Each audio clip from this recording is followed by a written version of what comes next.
Hello दोस्तों, कैसे हैं आप सभी लोग। उम्मीद करते हैं आप सभी लोग मस्त होंगे और बोर्ड एग्ज़ाम की तैयारी भी अच्छे से कर रहे होंगे।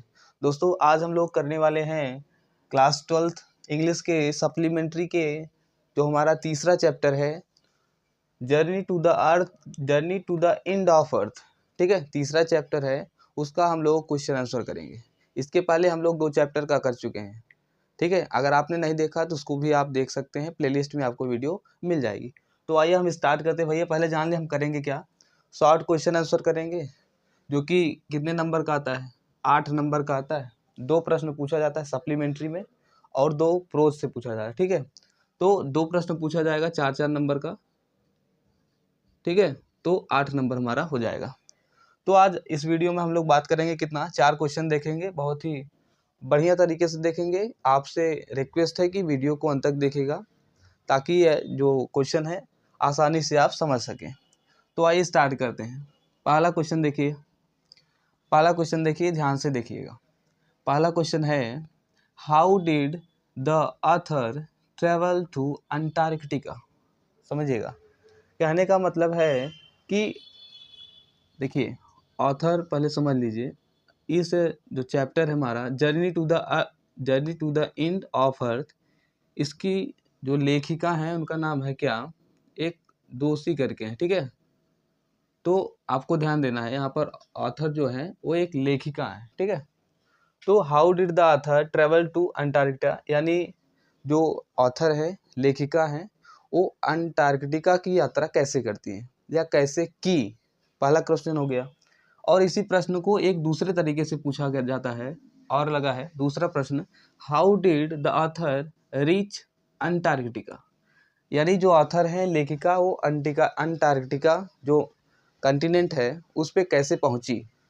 ठीक है, तो 2 प्रश्न हो गया। पहला कि अंटार्कटिका की यात्रा कैसे की, और दूसरा है कि अंटार्कटिका पर कैसे पहुंची। दोनों क्वेश्चन लगभग सेम है, तो दोनों में से कोई भी आपसे पूछा जा सकता है। तो आइए इसका आंसर देखते हैं, कैसे इसकी यात्रा की। तो आंसर हमने लिखा है बहुत ही शानदार तरीके से, देखिएगा। The author travel to Antarctica on a Russian research vessel Akademik Sokolsky. She traveled over 100 hours in combination of car, aeroplane and ship. समझिएगा, द ऑथर मीन्स जो लेखिका है, ट्रेवल्ड मीन्स यात्रा की, टू अंटार्कटिका या अंटार्कटिका की। ठीक है, अंटार्कटिका की, ऑन रशियन रिसर्च वेसल, जो रशियन रिसर्च मीन्स शोध वेसल है, उसका नाम क्या है, अकाडेमिक। और आगे क्या है, सोकाल्स्की, ये उसका नाम है। इससे उन्होंने इसकी यात्रा की, किसकी, अंटार्कटिका महाद्वीप की। रशियन रिसर्च वेसल जिसका नाम है क्या, अकाडेमिक, और सोकाल्स्की ये उसका नाम है, इससे उन्होंने यात्रा की। इसमें क्या अर्थ बताना, उसका नाम है तो भाई नाम है। ठीक है, आगे देखिए, सी ट्रेवल्ड, उन्होंने यात्रा की, सी ट्रेवल्ड उन्होंने यात्रा की, ओवर 100 आवर, यानी 100 आवर 100 घंटे से अधिक, in combination of car, aeroplane and a ship. Combination मतलब होता है संयोजन, लेकिन इसका मतलब यह है कि ठीक है, कार और एरोप्लेन और शिप की सहायता से, की सहयोग से उन्होंने 100 आवर यानी 100 घंटे से भी अधिक यात्रा की। किसकी, इसकी, अंटार्कटिका की। फिर से समझिएगा, सी ट्रेवल्ड उन्होंने यात्रा की, कितना, ओवर मीन्स अत्यधिक की, 100 आवर्स, 100 आवर्स, 100 आवर्स से अधिक, in the combination of car, aeroplane and ship, ship हो गया, एरोप्लेन और कार की सहायता से उन्होंने 100 घंटे से अधिक यात्रा की यहाँ पर पहुँचने के लिए, अंटार्कटिका पर। ठीक है, तो आगे देखिए। तो ये रहा हमारा एक प्रश्न हो गया। देखिए, एक चीज़ होता है कि बस देखने से कुछ नहीं होता, जो चीज़ें कराई जा रही हैं आप लोग स्क्रीनशॉट लीजिए और इसको नोट करिए। नोट करने के पश्चात 2-3 बार पढ़िए, पढ़ने के बाद आपका यहाँ से क्वेश्चन क्लियर हो जाएगा। तो आइए दूसरे नंबर पर चलते हैं। दूसरा क्वेश्चन क्या कहता है, what surprised the author most about Antarctica. ठीक है, अंटार्कटिका। व्हाट सरप्राइज्ड, क्या आश्चर्य हुआ। ऑथर, ऑथर मीन्स लेखिका को, मोस्ट अबाउट अंटार्कटिका, अत्यधिक। देखिए कैसे इसको बोलेंगे, व्हाट सरप्राइज्ड द ऑथर मतलब ऑथर को, लेखिका को क्या आश्चर्य हुआ, मोस्ट अबाउट अंटार्कटिका, अंटार्कटिका के विषय में क्या आश्चर्य हुआ। भाई देखने के बाद क्या आश्चर्य किया वही आपको आंसर बताना है, ठीक है। दूसरा का हम आंसर देखते हैं क्या होगा। The author got the knowledge that India and Antarctica were once part of the same land mass, ठीक है। द ऑथर मीन्स लेखिका जो है, गॉट द नॉलेज यानी नॉलेज यानी ज्ञान प्राप्त करती हैं या उसके विषय में जानती हैं, किसके, डैट मीन्स की इंडिया अंटार्कटिका, भारत और जो अंटार्कटिका है महाद्वीप, वर वंस, वर मीन्स थे, वंस मीन्स एक बार, पार्ट ऑफ मीन्स भाग, किसके, सेम लैंड मास, सेम मीन्स समान, लैंड मास मीन्स भूभाग, ठीक है, भू भूभाग किसके। अब समझिए इसका मतलब, इसका मतलब हुआ कि जो ऑथर हैं उन्होंने नॉलेज प्राप्त की, भाई ज्ञान पढ़ा उसके विषय में, क्या, डैट मीन्स की यहाँ से ज्ञान प्राप्त की, क्या, that India and Antarctica, India और जो अंटार्कटिका है, सॉरी वर मीन्स था, वंस मीन्स एक बार, part of the same land mass यानी एक ही भूभाग के कभी ये दोनों एक पार्ट हुआ करते थे, यानी कभी ये भाग हुआ करते थे, जो इंडिया है और अंटार्कटिका, ठीक है, एक ही भूभाग के ये लोग पार्ट थे कभी, आज की बात नहीं है, पहले की। आगे देखिए, this fact surprised her most about Antarctica as at present the climate of these places is altogether different। आप समझिएगा, दिस फैक्ट सरप्राइज्ड, यह जो फैक्ट है, दिस फैक्ट यह जो फैक्ट है मीन्स तथ्य है, सरप्राइज्ड हर उनको, लेखिका को, सरप्राइज मीन्स आश्चर्य करता है, आश्चर्यचकित करता है, किया, ठीक है, मोस्ट अबाउट अंटार्कटिका यानी अंटार्कटिका के विषय में, एज एट प्रेजेंट यानी वर्तमान की, the climate of these places are all together different, यानी कहने का मतलब है कि एट प्रेजेंट, प्रेजेंट में, वर्तमान में, दोनों स्थान की, बोथ प्लेसेस टुगेदर मीन्स दोनों एक साथ, दोनों जो प्लेस है, इंडिया हो गया अंटार्कटिका हो गया, दोनों की क्या है, क्लाइमेट, ठीक है, climate of these places in together different, यानी इन दोनों जो प्लेस हैं उन दोनों की क्लाइमेट जो है, जलवायु वो डिफरेंट है।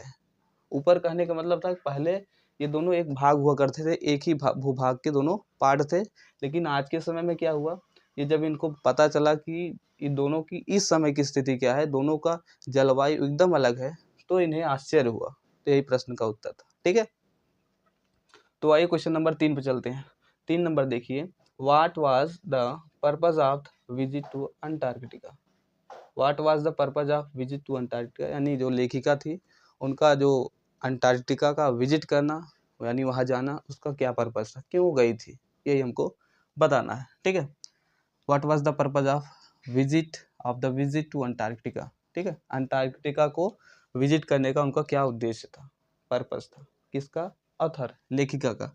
आंसर देखिए इसका, Antarctica is the coldest, Antarctica is the coldest, driest and windiest continent in the world.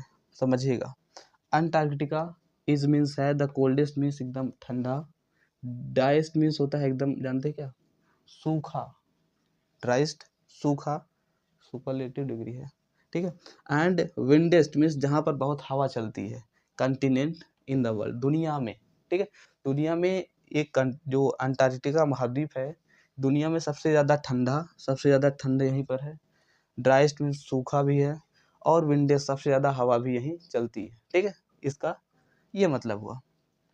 आगे देखिए, it was to realise that how real was the threat of global warming and depletion of the ozone layer. समझिएगा। It was to realise, यह realise कराना था। It was, it means यह, was means था, to realise कराना, यह realise कराना था।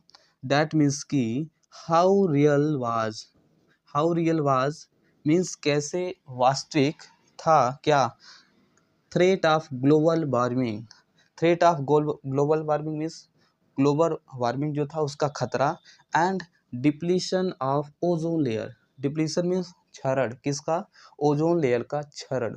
ठीक है, एक बार फिर से देखिए।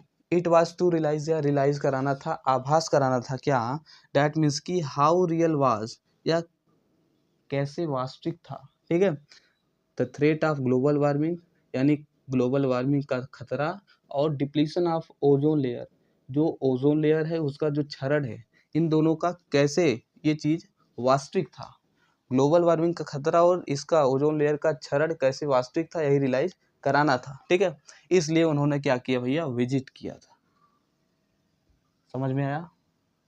ठीक है, अब देखिए चौथा, देखिए चौथा देखने से पहले आपको बता दें कि प्रोज का भी हम लोग 3 चैप्टर का क्वेश्चन आंसर कर चुके हैं।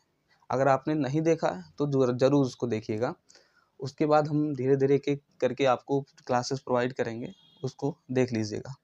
3 चैप्टर का हो गया, इसमें आज ये तीसरा है सप्लीमेंट्री का भी। तो लास्ट क्वेश्चन क्या है, why is the average global temperature increase, यानी औसत जो ग्लोबल वार्मिंग का टेम्परेचर था वो कैसे इंक्रीज हो रहा है, ग्लोबल वार्मिंग का जो टेम्परेचर है वो कैसे इंक्रीज हो रहा है, ये प्रश्न का मतलब है। तो इसका आंसर देखिए, द एवरेज ग्लोबल टेम्परेचर यानी ग्लोबल वार्मिंग जो है, ग्लोबल मीन्स ग्लोबल वार्मिंग, ठीक है, उसका जो टेम्परेचर है इज इंक्रीजिंग, बढ़ रहा है। क्यों, बिकॉज मीन्स क्योंकि of depletion in the ozone layer, depletion means होता है जानते हैं क्या, क्षरण, क्षरण मीन्स कमी हम कह सकते हैं, ह्रास, करण, तो क्षरण, बिकॉज मीन्स क्योंकि of depletion in the ozone layer, ozone layer में क्या हो रहा है भैया, क्षरण हो रहा है, वो धीरे धीरे खत्म हो रहा है। ठीक है, विच मीन्स विच इफेक्ट्स, जिसके प्रभाव से दी एक्टिविटीज ऑफ क्या है, साइटोप्लैंक्टन, इसका क्या हो रहा है भैया, इफेक्ट पड़ा है। विच इफेक्ट, जिसके प्रभाव से इसकी एक्टिविटी जो नाम है phytoplankton, which in turn effects global carbon circle, और इसके ग्लोबल कार्बन सर्कल है इसको भी क्या कर रहा है, प्रभावित कर रहा है। तो ये रहा क्वेश्चन, हमने भैया बहुत ही शानदार तरीके से कर लिया, आप लोग स्क्रीनशॉट भी ले लीजिएगा। 4 क्वेश्चन हम लोग कर लिए, अभी इसमें 2 या 3 क्वेश्चन हम लोग और करेंगे शॉर्ट में, और फिर लॉन्ग क्वेश्चन आंसर करेंगे। तो उम्मीद करते हैं आप सभी लोग को वीडियो अच्छा लगा होगा। अगर अच्छा लगा हो तो लाइक कीजिएगा, चैनल को भी जरूर सब्सक्राइब कीजिएगा। फिर मिलते हैं एक नए वीडियो में एक नए शानदार टॉपिक के साथ, तब तक के लिए धन्यवाद।